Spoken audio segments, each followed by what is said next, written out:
Hello humans of the world, I'm Dawn of the World. Welcome aboard. So you might have noticed it's a bit quiet around here at the moment. I have explained things in my previous 2 videos. Basically, I don't have a summer holiday because I am working in a supermarket almost every day. My school has gone, hey, you know what? Let's resume classes in early January instead of February. And there's also a plague ravaging Sydney, which I've been so lucky enough not to have been afflicted with yet. Thank you all for being understanding. I am going to be sorting this out soon. I do have a number of fun discussions and theories that are coming up, so make sure that you are subscribed to this channel to get a slice of those fun and fancy little cakes. Anyway, let's get on with the chapter. We open up again on the Fire Festival, and things seem to be really coming to a head here. Or rather, a head is coming to them, because get it? I don't think the civilians of the Flower Capital are going to go much longer unwise to the whole Onigashima Island of Terror that's been looming over them for the greater part of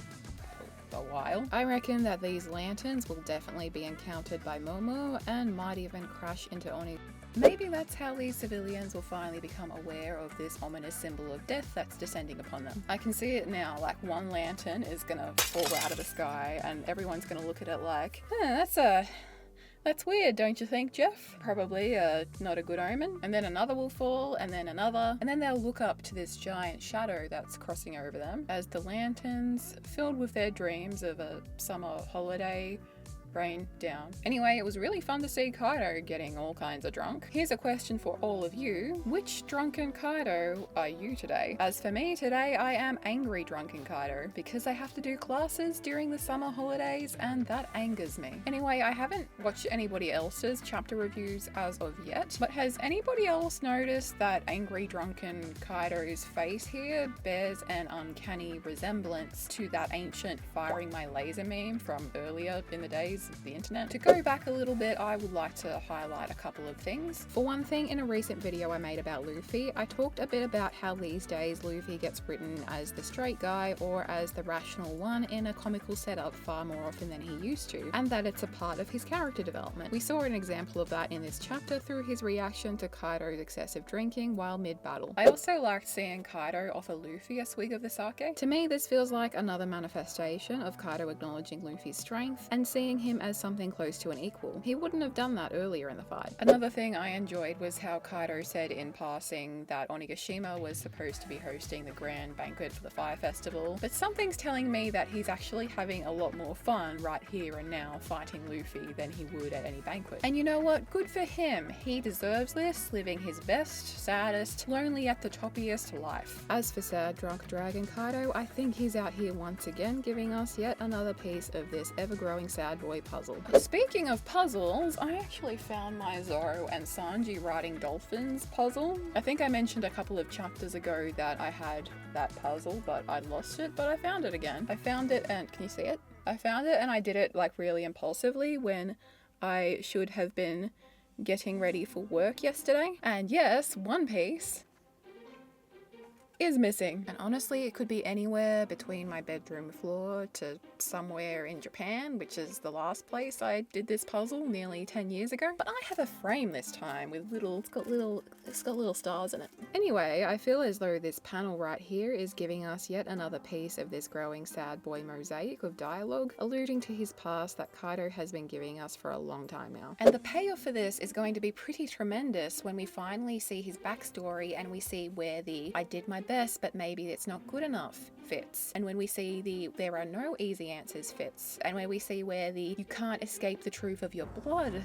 fits, not to mention all the stuff about Joy Boy. Anyway, I don't know if it's a side effect of the drunkenness, but Kaido is so quickly cycling from his human, or rather Oni if that's what he is, form to his beast Oni form to his beast form back to his beast Oni form within a matter of pages. It feels kind of unstable to me. It also seems possible now that at some point soon the Skull Dome could cave in given all of the damage that it's taken. These eggs are cracking. And now we get pages and pages of this amazingly choreographed fight scene. They're pulling no punches here and neither is Oda. They are butting heads and everything, and I found myself audibly saying oof a number of times during these pages just due to the highly visceral imagery of this entire fight. And then Luffy kicks Kaido in the nuts. Sorry, he doesn't do that. I don't know why I said that. He kicks him in the gut, which is probably full of booze, and he definitely felt that. As stated, slowly but surely this Kaido-shaped egg is cracking. Yes, I know that's an egg-shaped Kaido, but you get the idea. Once we get a chapter titled Luffy versus Kaido, that's when we know stuff is getting really real. By the way guys, during this brief interlude, I've got another question for you all. Who would win in a drinking contest, Kaido or Nami? And now time for a very unexpected turn of events. I have to say, getting out of Wano, good as it has been, and if only briefly, felt like a breath of fresh but morally corrupt air. Look at them here, just flirting with the fact that something went down at the Reverie and then moving straight along. Oda is teasing us with this, but it shouldn't be much longer before we get some actual answers,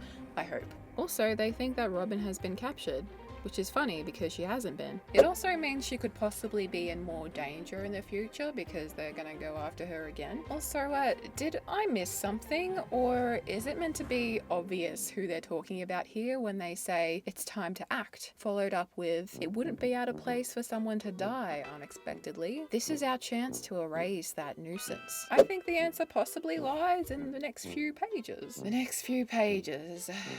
To sum up my thoughts, take it away, Miley. What does it mean? What does it mean?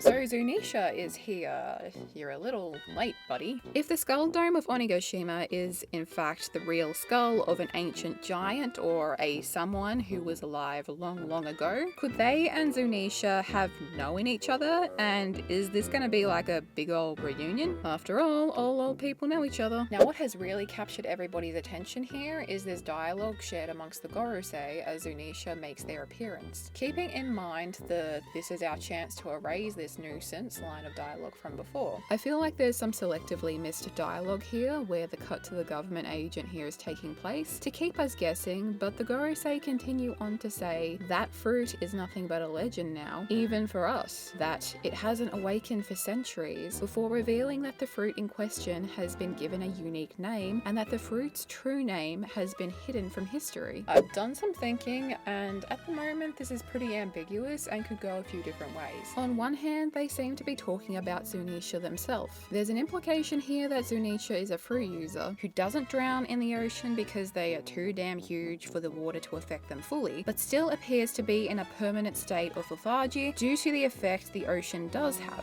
This begs the question, which fruit have you partaken of, oh mighty beast? Which is kind of the point, because the way this is worded is intentionally ambiguous. Ambiguous even to the point this might not even be Zunisha they're talking about. This could very well be Luffy and his Gomu Gomu or not Gomu fruit as the topic of discussion. We learnt just last year, after all, via former Cypherpole agent Who's Who, that prior to Shanks and his crew acquiring it, the possibly so-called Gomu Gomu fruit had been in possession of the world government on the ship of which he was in charge. Whether they'd just acquired the fruit from elsewhere in the East Blue and were bringing it back to Marijoa, or if the government had had it in their possession for some time and were transporting it somewhere in East Blue for some reason, that's another topic. If it's indeed Luffy the Gorosei are discussing, it could play into the theory that Luffy's fruit isn't actually the Gomu Gomu fruit, but something else. Something else that can negate lightning. Something else that, across the Devil Fruit encyclopedias and literally everywhere, the government has taken to calling the Gomu Gomu fruit in order to hide its true nature. This would also contextualize this is our chance to erase that nuisance, as the world government obviously want Luffy dead for numerous reasons, and if this theory proves correct, one of the forefront of these reasons would be to reacquire this legendary fruit that isn't actually a Gomu Gomu fruit. Oda did say very recently, after all, to keep watching Luffy, keep watching him, because believe it or not, Luffy, the main character, is kind of important. So who do you think the Gorosei are talking about? Are they talking about Zunisha, or are they talking about Luffy, or are they talking about someone else? Let me know what you think in the comments, and don't forget to like and subscribe. I'm Dawn of the World, and I will see you next time. Bye guys.